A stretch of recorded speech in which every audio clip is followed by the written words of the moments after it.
Welcome to this explainer. Look, if you live in Massachusetts, you absolutely know the struggle. You spend a small fortune on grass seed, you dedicate an entire exhausting weekend to prepping your yard, and you cross your fingers, only to watch that expensive seed wash away in a massive thunderstorm, get completely choked out by crabgrass, or just scorched to a crisp by July. It is incredibly frustrating to waste all that time and money on dying grass. But what if I told you the problem isn't your soil, it's not your watering habits, and it's not even the brand of seed you bought? What if the secret to a lush, resilient New England lawn comes down to one single, easily correctable variable? It's the question that haunts homeowners every single May. Why does your spring grass seed always seem to fail in Massachusetts? See, we are culturally conditioned to plant things in the spring, right?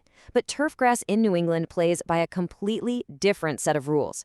Today, we are going to unpack the exact science of the Goldilocks timing secret that professionals use to guarantee a green lawn.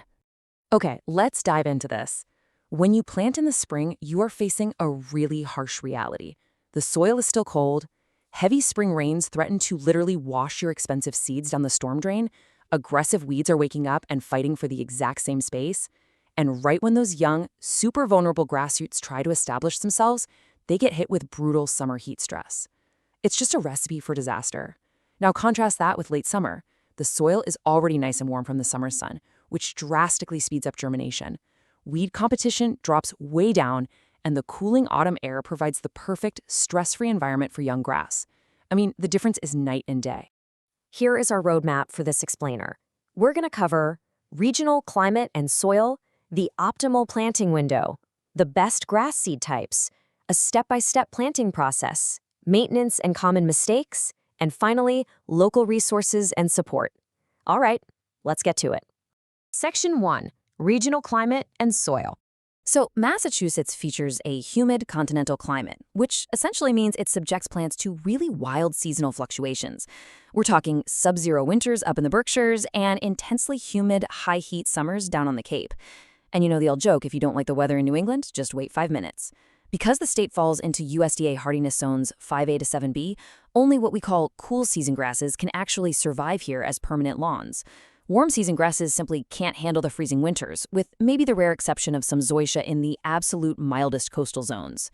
So cool season turf is our primary canvas here. And this brilliantly illustrates exactly why your timing is a hyper-local game.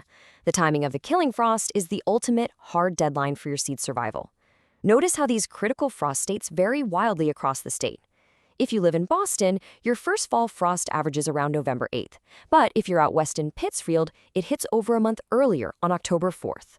That dictates a massive shift in when you absolutely must get your seed into the ground so it has time to establish and survive its first winter. Section 2, the optimal planting window. This timeline right here is the absolute golden rule of Massachusetts lawn care. Agronomists universally agree that mid-August to mid-September is your Goldilocks zone. Think about it. The soil has maximum heat accumulation from the summer, giving it this amazing thermal momentum for rapid germination. At the exact same time, the declining solar angle and cooler night temperatures reduce heat stress on the young plants. Plus, the atmospheric demand for moisture drops, so your tiny seedlings won't dry out as easily. You start with a soil test in July, seed between mid-August and mid-September, and by late October, your grass is established enough to survive the frost. And look, the experts absolutely back this up. The UMass Extension Cultural Practices Calendar clearly shows the scientific data natively pointing to late August and September as the ideal window. Early fall plantings are highly preferred, followed very distantly by spring, and you should actively avoid summer plantings altogether. Section 3. Best grass seed types. For Massachusetts, you are really looking at the big 4 cool season grasses. Kentucky bluegrass is the classic. It spreads via underground rhizomes to self-repair bare spots, but it takes up to 3 long weeks to germinate and demands high maintenance. Tall fescue has incredibly deep roots, making it an absolute champion for heat and drought resistance. Perennial ryegrass is your quick fix. It germinates in just 5 to 10 days and stands up to heavy foot traffic, though it can be a bit sensitive to winter ice. Finally, fine fescue is your problem solver for shady, dry areas with low maintenance needs. But here is the real secret. You almost never want to plant just one of these. So, the crucial point is this. Blending these seeds is how you minimize the risk of total lawn failure. A standard, full-sun, high-maintenance mix combines 65% Kentucky bluegrass for that lush, self-repairing base, 20% perennial ryegrass for super fast establishment, and 15% fine fescue for adaptability, creating a highly resilient turf. If a disease or a specific weather extreme hits one species really hard, the others are right there to compensate and keep your lawn intact. It's like an insurance policy for your yard. Section 4. Step-by-step planting process. Now, you're going to want to follow this exact foolproof recipe. Step 1. Grab a soil test in July so you have time to adjust your pH and nutrients. Step 2. Right before seeding, mow your existing grass as low as possible, dethatch it, and cultivate the soil to about a 1/4 inch depth. Step 3 is vital. Divide your seed in half and plant it in 2 directions at right angles to each other, kind of like a checkerboard pattern to ensure perfect, uniform coverage. Finally, rake it very lightly and roll the area. Exceptional seed-to-soil contact is absolutely non-negotiable if you actually want that seed to germinate.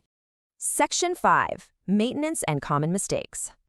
Now, what's really interesting here is that you kind of have to throw your normal watering habits right out the window. A super common mistake people make is giving their new seed heavy, infrequent soakings, exactly like they would an established lawn. That is disastrous for new seeds. The correct strategy requires hydrologic discipline, light, frequent watering for the first 21 days. You absolutely must keep those germinating embryos constantly moist. If they dry out even once during this delicate phase, they will die. It's that simple. Let's actively call out a few more specific beginner mistakes so you don't fall into these traps. When you're dethatching in preparation, don't remove more than 50% of the dead debris. Why? Because that remaining debris actually acts as a natural mulch, protecting your seeds from washing away and helping retain that crucial moisture. Next, don't plant perennial ryegrass by itself, because a harsh Massachusetts winter with heavy ice cover can wipe it out completely. Never wait until late October to plant. Those young roots simply will not survive the hard freeze.